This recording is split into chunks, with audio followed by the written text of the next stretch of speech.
kita ketemu lagi menyambung tadi proses untuk bisa mulai daftar dan betul-betul sekali mendaftar dengan tekad sekali lulus. Nah, sekarang bagaimana Mas Adi akan menjelaskan ketika hari pertama tes kompetensi dasar dan apa yang terjadi di dalam ruangan, dia ketemu dengan orang-orang, bagaimana perasaannya, kita tanyakan selanjutnya. Dan selanjutnya bagaimana ketika panggilan tes itu di dalam ruangan, apakah sesuai dengan bayangan yang dibaca-baca atau bagaimana yang terjadi di sana? Oke. Jadi akan aku jawab melanjutkan tadi bahwa tahap SKD itu sebelumnya dijelaskan detail di keputusan instansi yang diupload di website masing-masing. Di situ dijelaskan syarat-syarat apa yang harus dibawa ketika hari H. Salah satunya harus memakai baju kemeja putih bagi laki-laki maupun perempuan, atasan putih sopan, bawa celana kain hitam dan sepatu pantofel. Diharapkan jangan ada teman-teman yang improvisasi dan lakukan saja apa yang diminta, apapun yang terjadi. Nah, itu dari segi pakaian, dan saya juga disarankan di situ harus membawa pensil 2B dan alat tulis peserta print kartu peserta CPNS. Itu penting sekali. Nah, sekarang sudah masuk ke dalam ruangan. Ya. Di dalam ruangan itu bagaimana? Jadi saya pas itu di gedung Wali Kota Jakarta Utara, saya berangkat subuh pagi-pagi, tak lupa sebelumnya berdoa. Kemudian pas sampai di sana, suasana sangat-sangat ramai dan persis seperti apa yang dideskripsikan orang-orang di Google. Bener-bener ramai,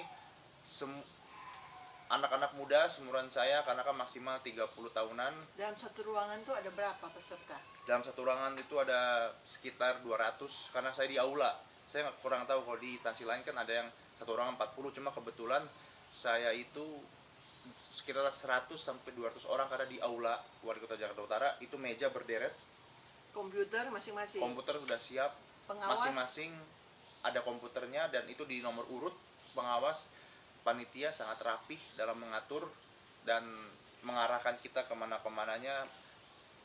Tips saya hari itu adalah teman-teman harus sangat-sangat konsentrasi. Nah, sekarang soal-soal ada dibagi dalam berapa tipe soal-soalnya dan berapa waktu?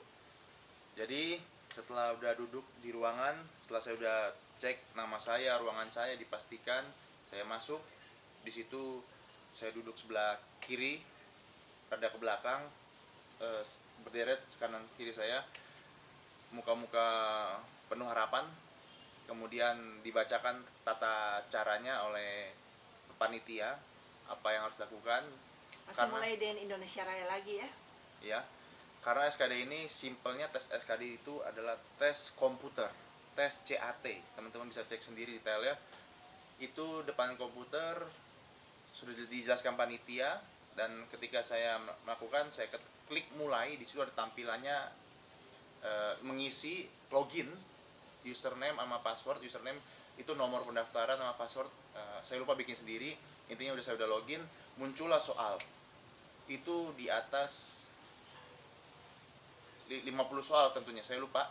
Itu pokoknya soalnya terdiri atas tes wawasan kebangsaan, tes intelijensia umum, sama tes karakteristik kepribadian, TWK, TIU, dan TKP. Teman-teman bisa cek sendiri itu di websitenya. Secara simpel, TWK itu tentang wawasan kenegaraan kita. Salah satu contoh soalnya misalkan sejarah, misalkan kapan Pangeran Diponegoro meninggal. Nah, itu sebenarnya simple, tapi jika teman-teman tidak bersiap, apakah teman-teman bisa jawab ketika pilihan gandanya A, B, C, D? Contohnya A tahun 1856, B 1857, C 1858, D 1859. Kok mirip-mirip? Kalau teman-teman nggak belajar ya habis, karena satu skor kita nggak jawab itu akan mempengaruhi skor kita di akhir. Intinya memang harus bersiap. Ya. Nah, jadi tidak ada kalau mau tes langsung gol, memang harus persiapan. Tidak ada orang, tidak lagi seperti zaman dulu. Ini benar-benar objektif, sebab di depan kita sudah ada komputer dan langsung ketahuan ya lulus apa tidak. Dan itu soal pilihan berganda dengan waktu yang terbatas ya. Makanya jika ada teman-teman berpikir PNS itu menyogok, saya bingung menjawabnya karena itu by komputer, benar-benar transparansi by sistem. Kalaupun ada yang ketahuan nyogok, itu mungkin oknum instansi lain yang saya juga kurang tahu. Cuma saya hanya bisa bilang Kementerian Sekretariat Negara jujur dalam melaksanakan tes, karena itu semua orang bisa lihat, semua orang tua di luar bisa melihat layar hasil skornya setelah selesai. Dan saya lanjutkan ketika mengisi TWK, kemudian lanjut TIU, itu angka-angka saya belajar sebagaimana saya latihan sebelumnya via aplikasi Soal-soal maupun internet, soal ya? internet. Kemudian TKP, saran saya tiap skor tiap 3 tipe soal itu mempunyai passing grade yang beda-beda.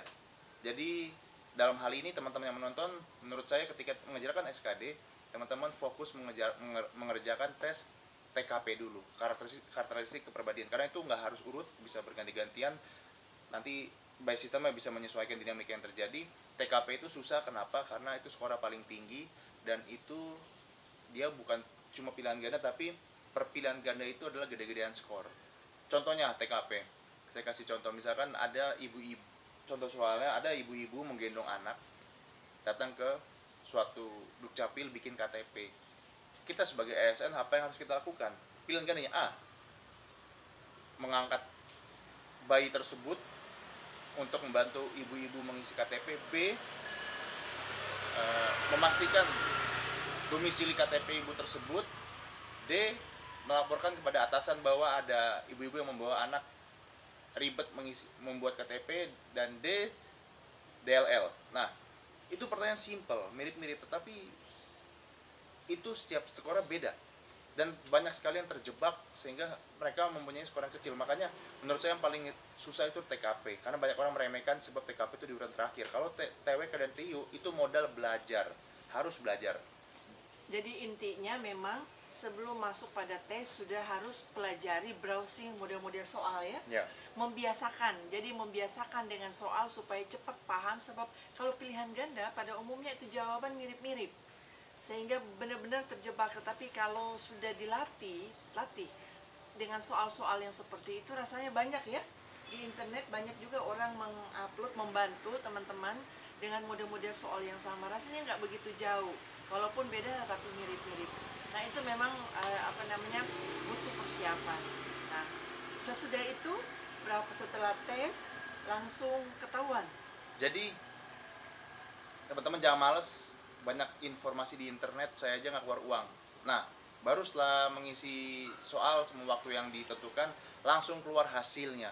Saat itu juga tidak bisa sogok menyogok, saat itu kelihatan siapa yang lulus dan nggak lulus, langsung muncul. Tulisannya lulus, tidak Lulus. lulus. Seingat saya tulisannya skor berapa, karena kita udah ditentuin syarat passing grade lulus tuh di atas berapa. Itu yang keluar angkanya. Dan Jadi dan langsung kalaupun tahu posisinya, dan ya. kalaupun lulus itu tidak berarti lanjut ke tahap SKB, karena di ranking lagi. Lulus SKD pun masih di ranking. Kalau nggak masuk ranking, kita nggak bisa lanjut SKB. Jadi nggak Ranking gampang. sesuai dengan kebutuhan dia, ya. Sesuai kebutuhan.